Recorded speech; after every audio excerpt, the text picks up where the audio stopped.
a reminder, please silence your phones. All right, we've got, it looks like two more before I can get to you. Please come forward.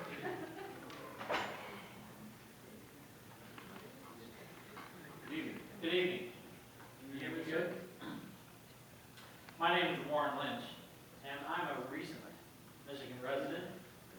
I came from Omaha, Nebraska. Oh, I guess I should say I am against relocation.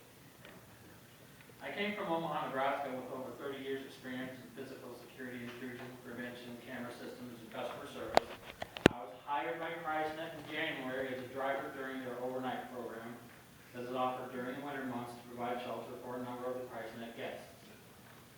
The shelter, which is actually a small group of volunteer churches that provide men and women in our program a place to sleep during the winter season away from the cold, and also provide them a hot meal.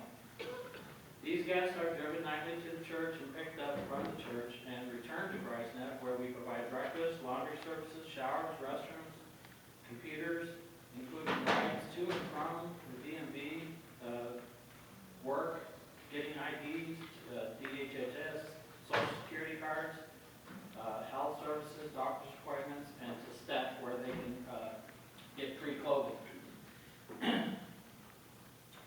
Not to mention, it also provides a safe place to be off your city streets, panhandling on the corners of Taylor.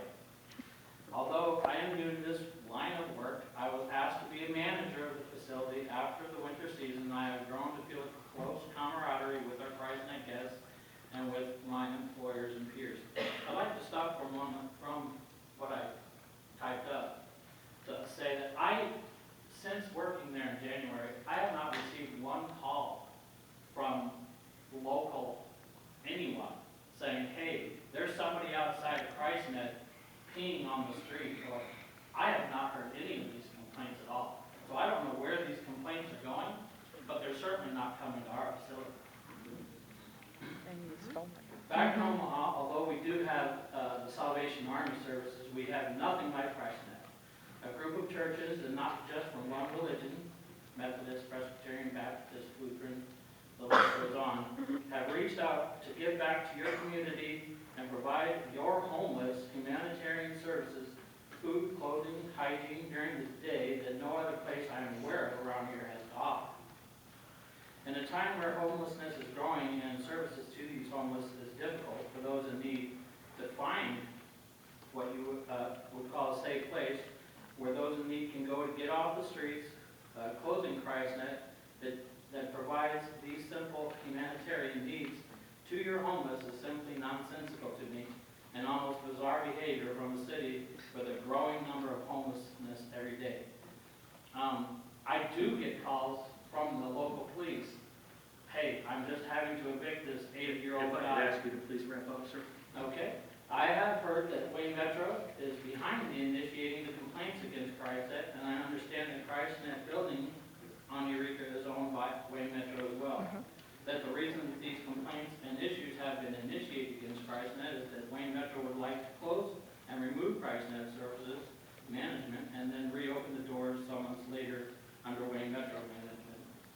It's disheartening that the people that we are supposed to be working with to help the homeless will be trying to close ChristNet.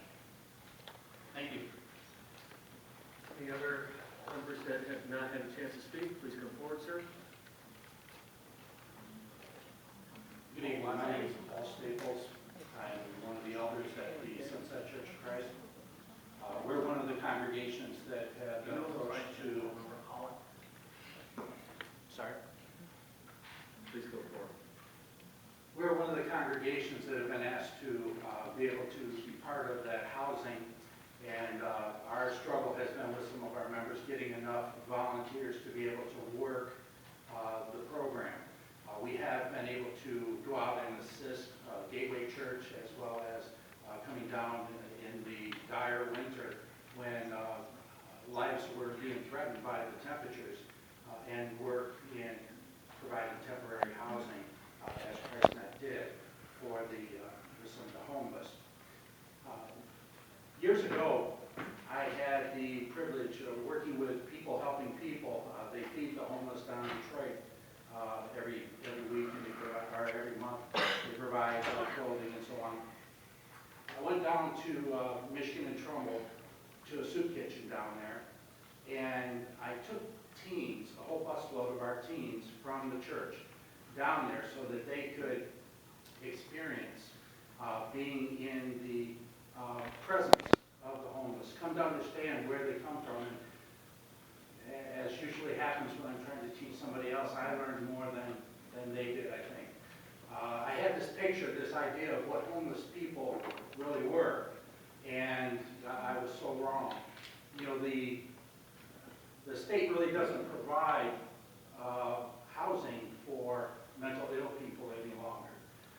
The resources are so thin. As elder of the church, we've rented hotel rooms for people. We've leaned on ChristNet when we had battered women and their children there. Resources, trying to find homes, especially for people that they only bring in $1,000 a month, you know, if they're on Social Security, and they got to pay half of that for housing if they can get it. It's tough being in the trenches with people who are suffering and struggling, with people who are considering suicide, with people who reach to drugs and alcohol because they can't cope with the situations in their life. People who turn to prostitution out in the city of Detroit and around here because they're desperate. They need to survive. If you shut down a facility, no matter where it is, it's going to be near a community. If you shut down a facility, these people get more desperate, and that's not going to reduce crime in the area, especially on a temporary 90-day situation. I come to propose, I was very pleased to hear of the Homeland Security and the success that they had when they were here recently in putting criminals in jail and rescuing people who had been taken advantage of. I work with a recovery group also, and I propose that we gather together. I'm a resident for 60 years here in the city. I'm active in our church. I would propose that we gather some of the church people and other people interested, and let's form a committee to find a solution to this, because moving them on to someplace else just makes the problem somebody else's. It doesn't make the problem go away. Thank you. Any that have not had a chance to speak for,